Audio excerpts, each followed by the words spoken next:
1923 Season 2 started off slow, but now it is Yellowstoning. The latest episode of the series was full of dark turns, fascinating foreshadowing, and some violent bombshells. Here's everything you need to know. Back with a bang, or not. 1923 returns with a more focused episode than the season premiere, and fans had mixed reactions to how it played out. Season 2, Episode 2 once again followed Spencer Dutton's journey home. Brendan Sklenar's Western hero found himself entangled with the Italian mob, and by the end of the episode, he was forced into a deal he wanted no part of. That storyline takes a significant turn towards the end of Episode 3, delivering a heartbreaking moment that feels like a major shift in Spencer's path.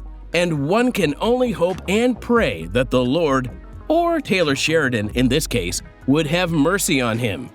Meanwhile, the Duttons in Montana faced serious challenges. Kara, played by Helen Mirren, may not have survived a wolf attack, while Harrison Ford's Jacob was left stranded in a snowstorm. However, one character seemed to be sidelined. Julia Schleipfer's Alexandra stood out as one of the most compelling figures in Season 1. But Season 2 has yet to give her the spotlight she deserves. The biggest revelation so far is that Alex is pregnant. But beyond that, her presence has been surprisingly limited. And well, the fans were furious, with a capital F. It is not a surprise that Sheridan often struggles with the speed of his storylines, but the first 2 episodes of the newest season of 1923 seemed like a drag. One fan on X commented that more happened in mere minutes of Yellowstone than an entire episode of 1923. Yikes!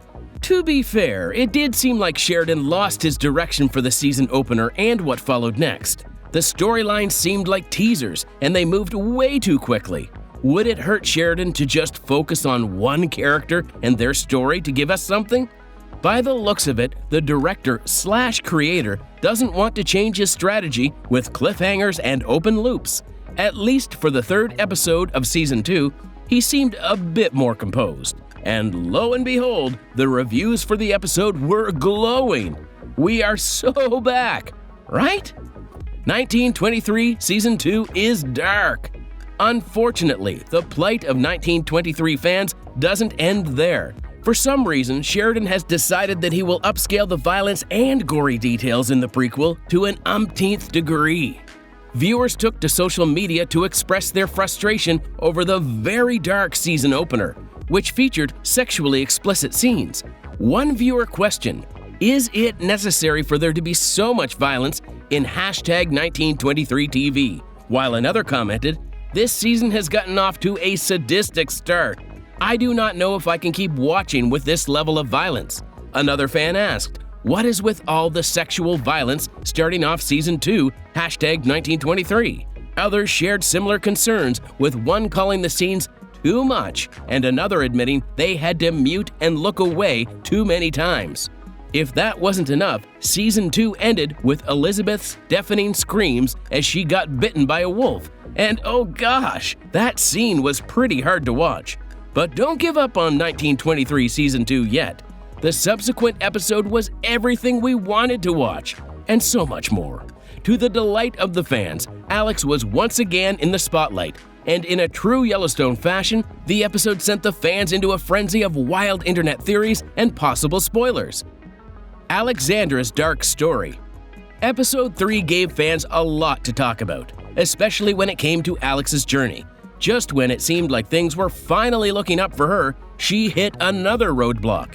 Getting to the United States was one thing, but being allowed in? That was a whole different nightmare. She wasn't alone either. The place was packed with families hoping to reunite and people desperate for a fresh start. But the way officials handled it all was downright upsetting.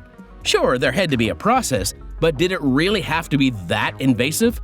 Alex was forced to strip in front of not 1, not 2, but 3 different doctors. Watching her go through that process was enough to make anyone's stomach turn. And then there were the men in charge. The way some of them treated the women trying to enter the country was beyond disgusting. Alex, though, was not about to let anyone walk all over her. Even without Spencer by her side, she found a way to push through. She couldn't hide her pregnancy, and that had already been enough to get other women turned away. But she refused to be dismissed so easily. Instead, she delivered a fiery speech about how the entire process had made her feel the least free she had ever been.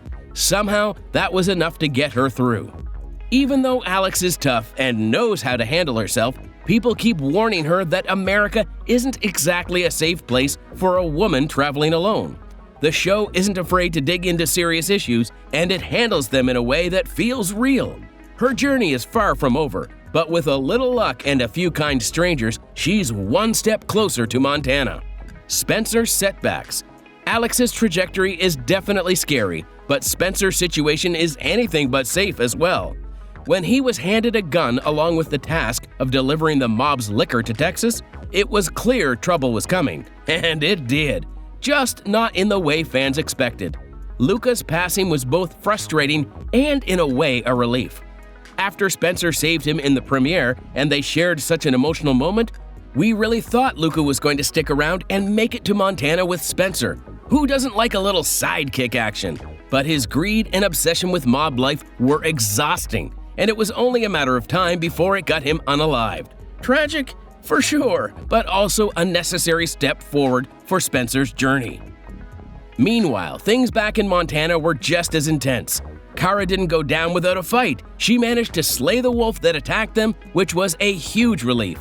And Jacob, along with the rest of the crew, finally made it home despite the brutal snowstorm. Watching these two seasons was a huge relief because the internet had very gloomy ideas about the fate of Kara and Jacob. Remember the entire theory about how these two will be unalived before Spencer gets home? Now that possibility seems remote for sure. The early family separation. But one major shift is happening, and it has everything to do with Elizabeth. After barely surviving 2 back-to-back animal attacks and struggling with Montana's harsh winters, she has made it clear she is done. She wants out, and if she leaves, there is a real possibility that Jack might go with her. That would be a massive change for the Dutton family. There is still a chance that Elizabeth would have a change of heart and stay with the Duttons, but right now she seems pretty set on leaving. And honestly, who could blame her? She has been through one nightmare after another, and even if she makes it through this brutal winter, there will always be another one waiting. Wanting a better life for herself is not unreasonable. It is survival. What makes this even more interesting is the possibility of Jack choosing to go with her. If they do leave Montana after everything with Donald Whitfield and Banner Creighton is finally settled, they could start fresh somewhere like Boston. And if that happens, it opens the door for an entirely new branch of the Dutton family, one that could play into a future Yellowstone spin-off we never saw coming. And oh, speaking of Yellowstone, there is one plotline that we might see getting concluded: the question of the connection between the Duttons and Rainwaters. Tiona is still on the run. Tiona Rainwater, who is most likely an ancestor of Yellowstone's Thomas Rainwater, is still fighting to stay ahead of those hunting her. She has now made it to the Texas border, desperately trying to slip into Mexico to escape the law. But her pursuers, Renaud and Marshall Kent, are still on her trail. Interestingly, cracks are beginning to form between them, and their conflicting approaches could lead to them splitting up later in the season. The real question now is which one will reach her first, and what they will do when they do. What makes Tiona's story even more exciting is that at some point, she will have to find a way back to Montana. That's where things could take an unexpected turn, as per the fans at least. You see, Spencer is not far from where she is, and there is a real possibility that their paths will cross. If that happens, we could see an uneasy alliance form between them, one built out of necessity rather than trust. This could serve as an important link to Yellowstone's present-day events, showing how the deep, complicated history between the Duttons and the Rainwaters first began in 1923. Do you think Spencer and Tiona would forge an unlikely alliance? Let us know in the comments below.